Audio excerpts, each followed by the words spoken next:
Dear friends, I wish you very happy new year.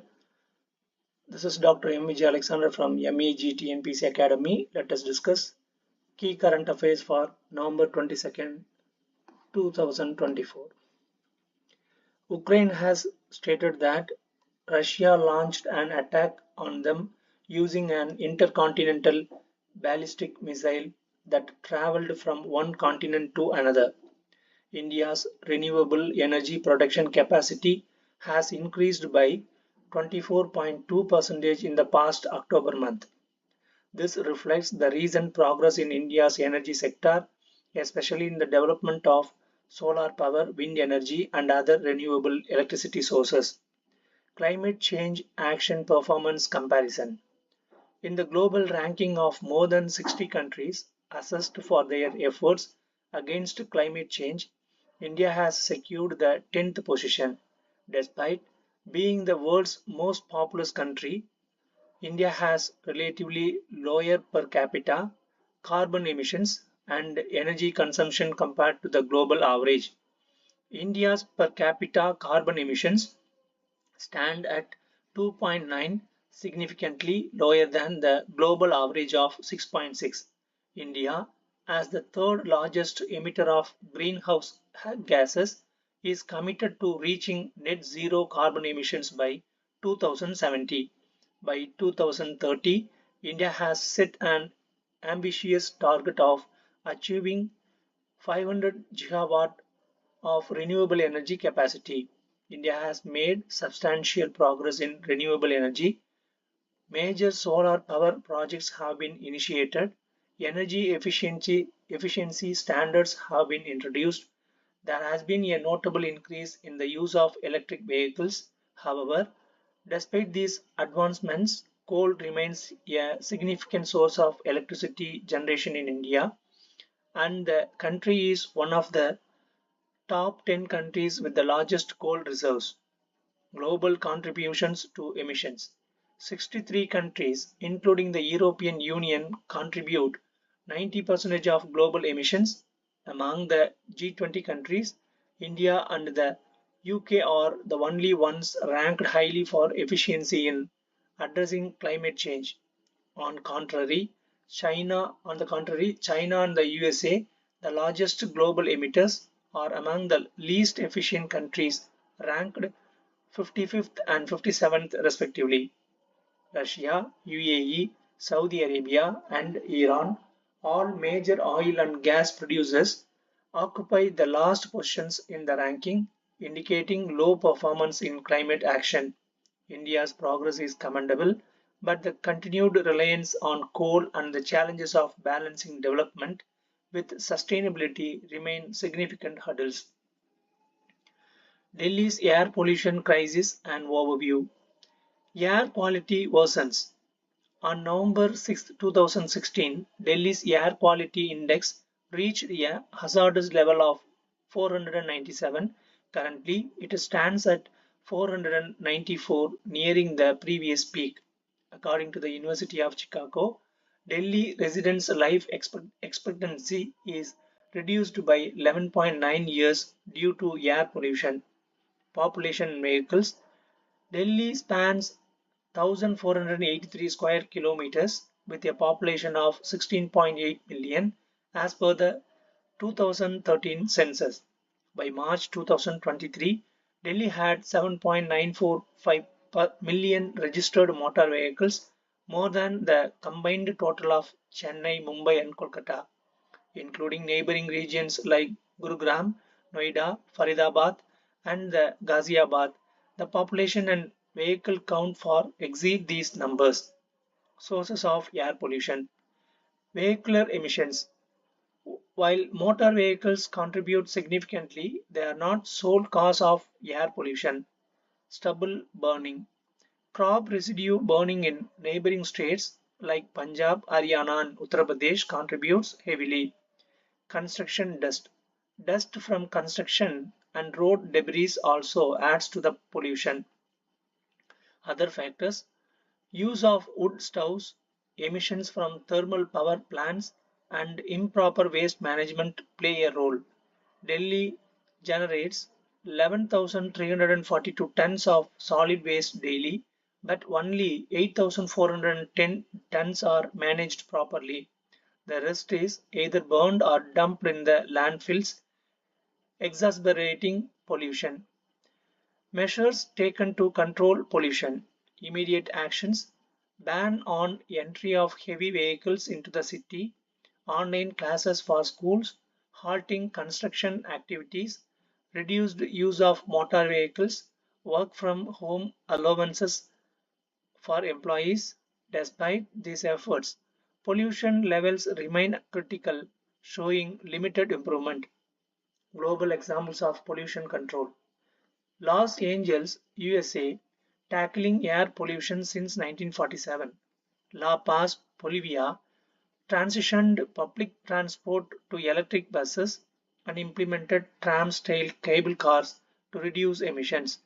Beijing, China, imposed stringent regulations on vehicles and industries and heavily invested in electric vehicles. Singapore reduced private vehicle use through entry tolls on major roads. Amsterdam, Netherlands, encouraged bicycle usage to minimize vehicle emissions. London, UK, restricted private vehicle access in several areas. Proposed solutions for Delhi: address stubble burning by purchasing crop residues and using them for producing animal feed in states facing shortages, manufacturing biogas and paper. Implement stricter measures and sustainable solutions inspired by global examples to mitigate air pollution effectively. Nepal shares a significant border of 1,850 kilometers with India, stretching across five Indian states: Sikkim, West Bengal, Bihar, Uttar Pradesh, and Uttarakhand. Winter session bills. The central government has listed 16 bills, including the Waqf Amendment Bill, to be tabled during the winter session of Parliament. Among these, five bills, including the bill facilitating the establishment of the National Cooperative University, are new. These bills are listed for introduction, consideration, and passage. Eight other bills, including the Waqf Amendment Bill and the Muslim Waqf Repeal Bill, have already been introduced or pending in the Lok Sabha. According to the Lok Sabha Secretariat, two bills, including the Bharatiya Vayu Yan Vidayak, are pending in the Rajya Sabha. Notably, the Waqf Amendment Bill was introduced in the Lok Sabha last August. Due to opposition protests, it was referred to a parliamentary committee for review. The committee's report is expected to be submitted within the first week of the winter session. Following this, the Waqf Amendment Bill will be taken up for consideration and passage. The bill ensures that Waqf properties dedicated to Muslim charitable activities cannot be transferred to others' name. These properties are managed by Waqf boards. The central government introduced the Waqf Law Amendment Bill during the monsoon session, addressing key aspects related to the Waqf properties. Opposition members in the parliamentary committee have urged for an extension of the committee's timeline, citing the need for additional time to review the changes. A new draft bill, the Merchant Shipping Bill, has also been tabled to ensure maritime agreements involving India comply with Indian regulations.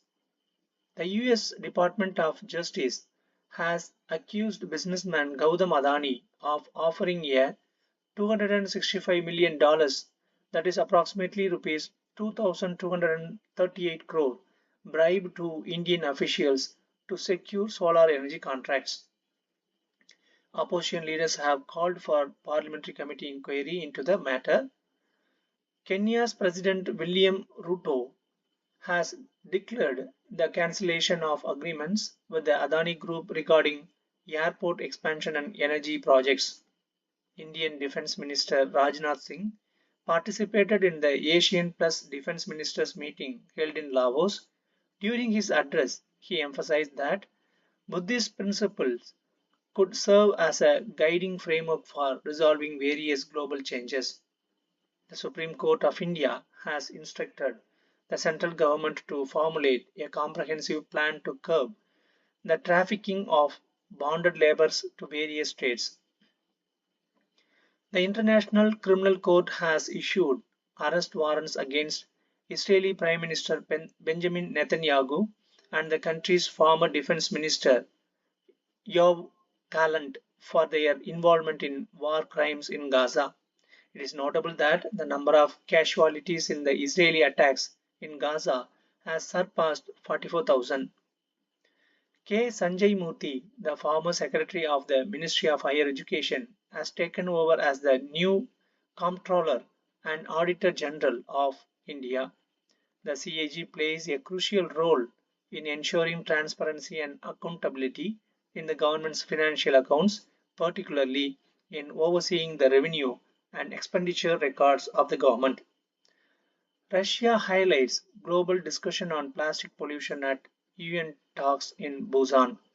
In the ongoing UN discussions on plastic pollution in Busan, South Korea, Russia reported that some countries are proposing to impose limits on all forms of plastic production, trade, and consumption. In this context, the World Trade Organization rules governing the trade of sanitary plastics related to health and agriculture, such as phytosanitary plastic products, may no longer apply. India and Saudi Arabia have supported Russia's viewpoint on this issue, raising concerns about the potential impact on global trade norms. India's role in global plastic export. India plays a significant role in global plastic exports. As of October in the current financial year, India's plastic exports increased by 14.37%, reaching $521 million, underscoring its importance in the global plastic trade.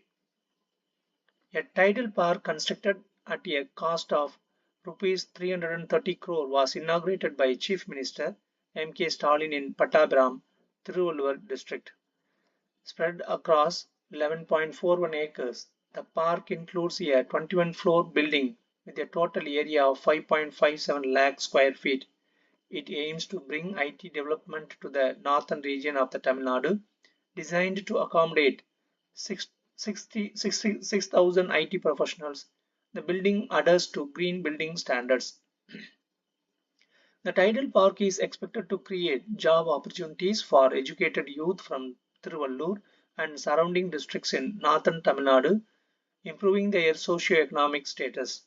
Additionally, Chief Minister M.K. Stalin inaugurated a Precision Engineering and Technology Center at Tirumudivakkam Sipcot Industrial Estate in Kanjipuram district. This facility, established by a precision manufacturing conglomerate, has been built at a cost of 18.18 crore in its first phase. One of the flagship initiatives of the Tamil Nadu government, the State Assessment Survey, has been in operation since 2021. As part of this initiative, learning achievement tests are being conducted in the current academic year to enhance the learning skills of students studying in classes 3 and 6 to 9 in government schools. Prime Minister Narendra Modi honored with prestigious awards by Guyana and Dominica. Prime Minister Narendra Modi was conferred with the high honors by Guyana and Dominica in recognition of his contributions during the COVID-19 pandemic and his exemplary service to humanity. With these awards, the total number of foreign honors received by Prime Minister Modi has risen to 18. Guyana visits highlights. Prime Minister Modi became the first Indian Prime Minister to visit Guyana in 56 years. He was awarded Guyana's highest civilian honor, the Order of Excellence, by President Mohamed Irfan Ali. Following talks with the Guyanese President, 10 agreements were signed between two nations. Prime Minister Modi participated in the second India-Caribbean Community Summit, where he delivered a speech emphasizing enhanced cooperation between India and Caribbean nations. Key areas of cooperation announced. A 7-point action plan was proposed to strengthen ties in the following sectors: capacity building, agriculture and food security, renewable energy and climate adaptation, technology and trade, cricket and cultural exchange, blue economy, medicine and healthcare. Dominica honor. During his visit, Prime Minister Modi was also honored with Dominica's highest civilian award, the Dominica Award of Honor by President Silvani Bardon. Other recognitions of his visit to Nigeria, he was conferred the nation's highest honor, Grand Commander of the Niger. CARICOM membership, that is the Caribbean community, comprises nations like Antigua and Barbuda, Bahamas, Barbados, Belize, Dominica, Grenada, Guyana, Haiti, Jamaica, Saint Lucia, Suriname, and Trinidad, Tobago, and others. Bangladesh has announced that it will not participate in the Kolkata International Film Festival, mark, marking the first time in the event will be held without Bangladesh involvement. The development comes amid strained relations between the interim government in the Bangladesh and the Indian government.